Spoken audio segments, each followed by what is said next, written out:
Za uvod v zanimiv in razgiban 11. športni vikend občine Slovenska Bistrica so tudi tokrat poskrbeli nogometaši.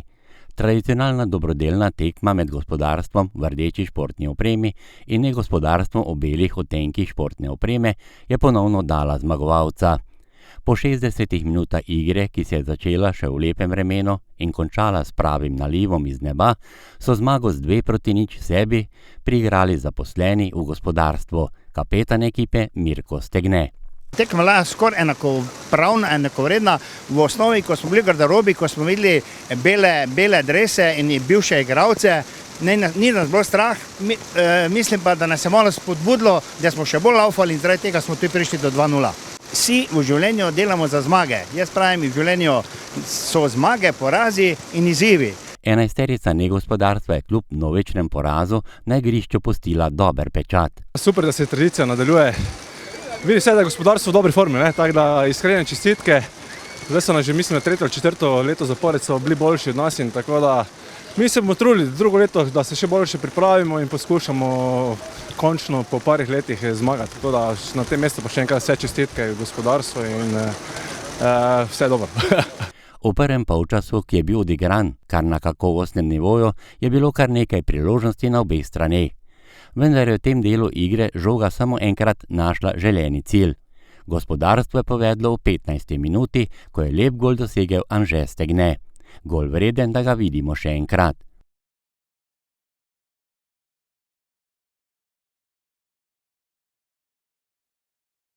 Tudi v drugem polčasu veselje gospodarstva.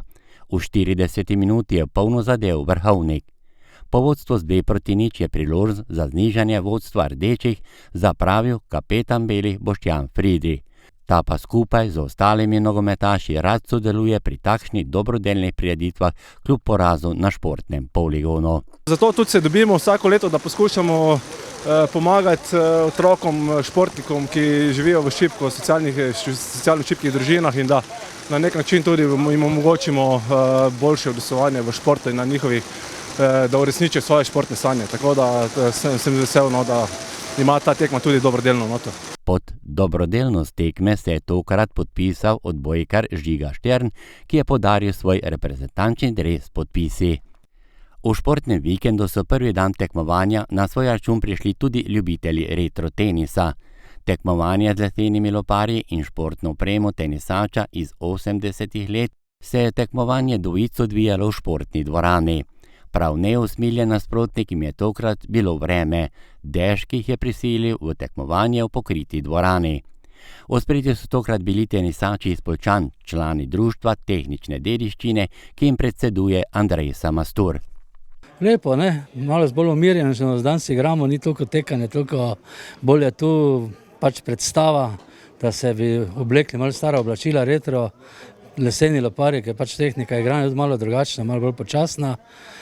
Smo bili veseli povabila Športne zveze, katerega smo se udeležili z starodobnimi vozili iz tehničnega društva Poljčane, tako da upam, da bo uspel v redu turnir.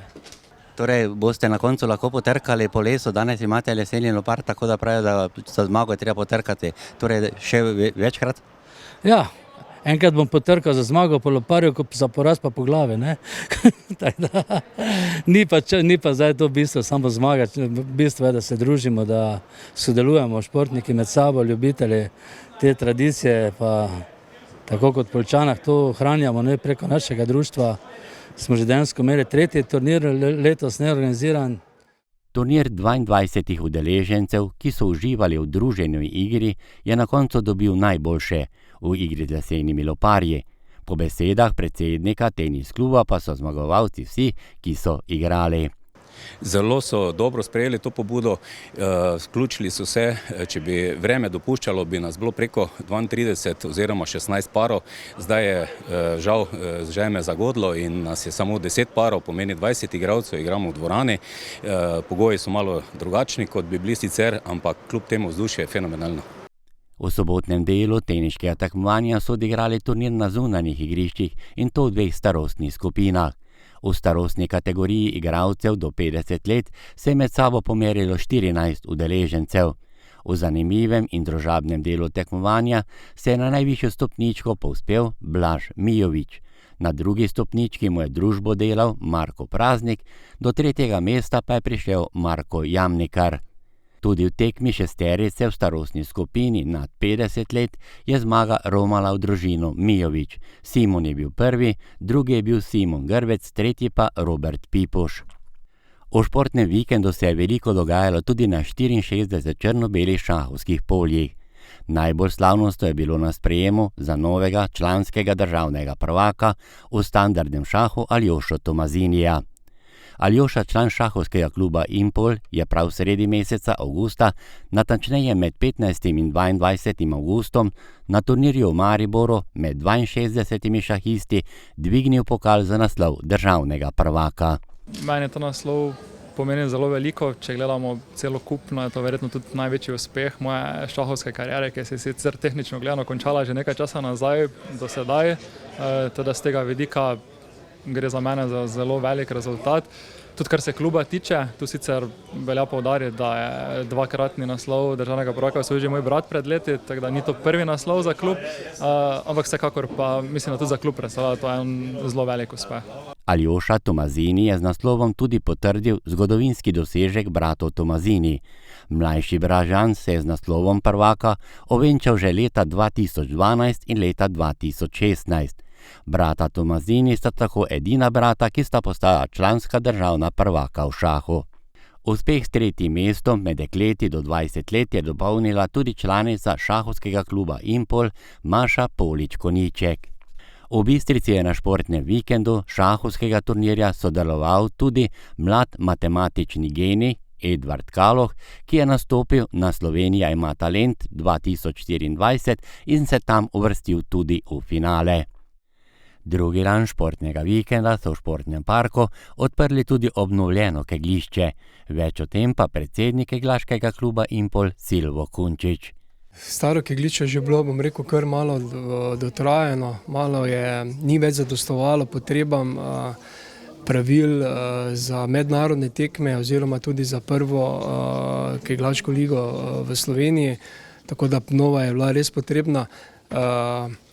Prinaša pa zelo veliko, prinaša nam, bom rekel, spet dolgoletno delovanje kluba na tem kegljišču, prinašalo bo vrhunske rezultate, dobre pogoje za treninge, tako, bom rekel, članic, mladink, kadetov, mladincev in tudi seveda rekreacije. Velike rekreacije imamo v Slovenski Bistrici in so kar veseli, da smo lahko kegljišče prenovili oziroma da so nam ga prenovili in da bomo lahko delovali še naprej. Zgodovina bistriškega rekreativnega športa se je v nedeljo dopoldan 31. avgusta in to v okviru športnega vikenda pisala tudi na plavalnem 25-metrskem bazenu. Prvič uradno seveda so med sabo v štafeti tekmovali športni klubi in društva, ki delujejo v okviru športne zveze. Tekma dvojic, in to na razdalji 100 metrov oziroma 50 metrov na posameznika, se je udeležilo 5 ekip. Prišle pa so iz košarke, boksa 2 ekipi, atletike in šaha. Najhitreje sta s progo opravila tekmovalca, ki sta zastopala barve bistriškega košarkarskega kluba. Ja, lepo je sodelovati na takih dogodkih. Lepo je bilo sodelovati na prvem takem dogodku v Bistrici. Mislim, da bi bilo lepo še organizirati kak tak dogodek in ga še nadgraditi. Drugače pa na eno plavanje. Mislim, da smo s tekmovalcem Luko rutinirano upravili z nalogo. Na tekmovalni progi številka 1 sta do skupnega 2. mesta priplavala člana atletskega društva Ranko Leskovar in Tadej Repnik. V bistvu smo z Rankotom zelo zadovoljni z doseženim 2. mestom, glede na to, da nismo oba dva iz plavalnih vrst in dejstvo je, da atleti nasploh ne slovimo glih po neki zelo veliki plovnosti, tako da smo z rezultatom odlično zadovoljni, seveda. Pokal za 3. mesto pa sta ponosno dvignila brata Jan in Žan Urek, ki sta nastopala za boks klub Slovenska Bistrica. Najno plavanje z bratom se mi je zdelo odlično, saj smo amatera totalna, pa sem prišla za nedeljo, da vidimo, kak je to prvi dogodek. Pa se je zdel dogodek ful vredi, za šport Slovenske Bistrice se mi zdi odličen. Ekipe, ki so prebile let tega prvega nastopa, pa za naslednji, že 12. športni vikend pozivajo ostale klube in društva, da se jim pridružijo. V nedeljo so na svoj račun prišli tudi igralci pikelbola. Turnir je bil organiziran na bazenskem kompleksu. Zmagalo je moštvo pod imenom Krajnc, druga je bila ekipa Leskovar, tretja pa zasedba ekipa Praznik. Med seboj se je merilo 6 dvojic. Organizatorji pa so v okviru športnega vikenda izvedli tudi tekmovanje v mlajših selekcijah in to v košarki in nogometu. Sam športni vikend letos jaz mislim, da je zelo uspešen. Žal nam je prva 2 dni pokvarilo malo vreme, ampak kljub temu smo se znašli, vse turnirje in tekmovanja predstavili v dvorane, notranje prostore, tako da športni vikend v celoti ocenjujem kot zelo uspešen letos. Znova je bil zelo pester nabor športov. Kako ste torej zadovoljni z izvedbo? Jaz mislim, da sem zelo zadovoljen, da program, ki smo si ga zastavili, poteka v skladu s temi pravili in nekje na sredini tega športnega vikenda 11. po vrsti smo. Še nekaj dogodkov bo v mesecu septembru, med njimi tudi spon na Tri kralje, kolesarski spon in še ostale aktivnosti, ki bodo. Tako da jaz se zahvaljujem vsem, ki so pristopili k izvedbi tega. Uspešno smo ga naredili in jaz verjamem, da bo postal še naprej tradicionalen, da tudi drugo leto, ko se vidimo na 12. športnem vikendu, bo zadeva še moče boljša.